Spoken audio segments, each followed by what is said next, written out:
નમસ્કાર આંગણવાડી કર્મચારી બહેનો, સ્વાગત છે તમારું આજના આંગણવાડી પગાર વધારા સામે જે આંદોલન ચાલી રહ્યું છે તે આંદોલનના સમાચાર સાથે આપણી આ ચેનલમાં, જેનું નામ છે ગુજરાતી જીકેની જમાવટ।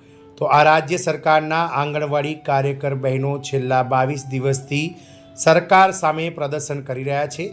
તેમની ફક્ત એક જ માંગ છે કે સરકાર જે છે તે 7 વર્ષથી જે પગાર વધારો કર્યો નથી માનદ વેતનમાં, તે પગાર વધારો કરે અને સાથે જ મુખ્યમંત્રી દ્વારા ગત જાન્યુઆરી મહિનામાં જે હૈયાધારણા આપવામાં આવી હતી આંગણવાડી કર્મચારી બહેનોના વિવિધ પડતર પ્રશ્નોને લઈને, તેના વિશે વિભાગ દ્વારા પરિપત્ર કરવામાં આવે અને આંગણવાડી પદાધિકારીઓ સાથે બેઠક કરવામાં આવે।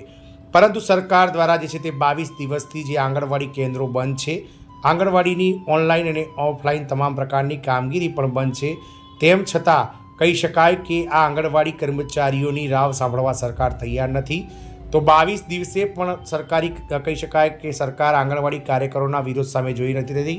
ત્યારે આ રાજ્ય સરકારના ભૂતપૂર્વ ધારાસભ્યો અને ભૂતપૂર્વ કહી શકાય વિરોધ પક્ષો દ્વારા પગાર વધારાની માંગને જે છે તે સપોર્ટ આપવામાં આવ્યો છે, એટલે કે ટેકો આપવામાં આવ્યો છે। જાણીશું વિડીયોમાં વિગતવાર કે દેશની કઈ રાજ્ય સરકારના આંગણવાડી કર્મચારીઓને ભૂતપૂર્વ ધારાસભ્યો તેમજ વિપક્ષ દ્વારા જે છે તે મજબૂત સપોર્ટ મળી રહ્યો છે, મજબૂત ટેકો મળી રહ્યો છે, તેના વિશે વિડીયોમાં વિગતવાર ચર્ચા કરીએ। તો વિડીયોના અંત સુધી આપ બન્યા રહો અને જો ચેનલમાં આપ નવા સબસ્ક્રાઈબર હોય તો ચેનલને સબસ્ક્રાઈબ કરી વિડીયોને વધુમાં વધુ શેર કરશો। તો આંગણવાડી કાર્યકરોનો ઉત્તરાખંડમાં 22 દિવસથી વિરોધ પ્રદર્શન ચાલી રહ્યું છે। ગત જાન્યુઆરીમાં ઉત્તરાખંડના મુખ્યમંત્રી પુષ્કરસિંહ ધામી દ્વારા આંગણવાડી પગાર વધારા સહિતની પડતર માંગણીઓને લઈ અને કહી શકાય જે હૈયાધારણા આપવામાં આવી હતી, તેમ છતાં પણ વિભાગો દ્વારા એટલે કે નાણાં વિભાગ અને મહિલા અને બાળ વિકાસ વિભાગ દ્વારા આ બાબતે કોઈપણ જાતનો પરિપત્ર નથી કરાયો અથવા તો કોઈપણ જાતની બેઠક થઈ નથી।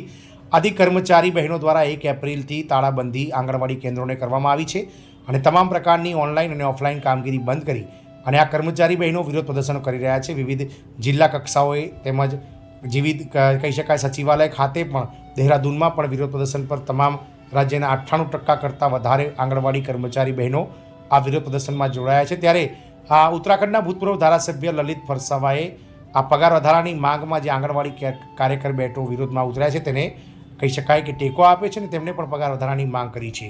તો કાપટોપમાં આંગણવાડી કાર્યકરોના વિરોધનો આજે 22મો દિવસ પણ ચાલી રહ્યો છે। ઉત્તરાખંડમાં કર્મચારીઓ પગાર વધારા સહિત વિવિધ માંગણીઓ માટે વિરોધ કરી રહ્યા છે।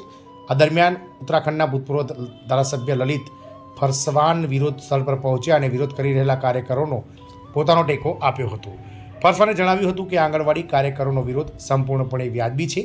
તેમણે સરકારને તેમની માંગણીઓ પર શક્ય તેટલી વહેલી તકે સકારાત્મક નિર્ણય લેવા વિનંતી કરી હતી। તેમણે એમ પણ કહ્યું હતું કે આંગણવાડી કાર્યકરો સમાજની કરોડરજ્જુ છે। તેઓ નજીવા પગારે દિવસ રાત સેવા આપે છે અને તેમના માનદ વેતનની જે આ તેમની માંગ છે તે સાચી છે। વિરોધ પ્રદર્શન સ્થળે હાજર કામદારોએ તેમની સમસ્યાઓ પર પ્રકાશ પાડ્યો અને સરકાર તરફથી પગાર વધારો, કાયમી રોજગાર અને અન્ય લાભોની માંગણીઓનો પુનરાવર્તિત કર્યો હતો।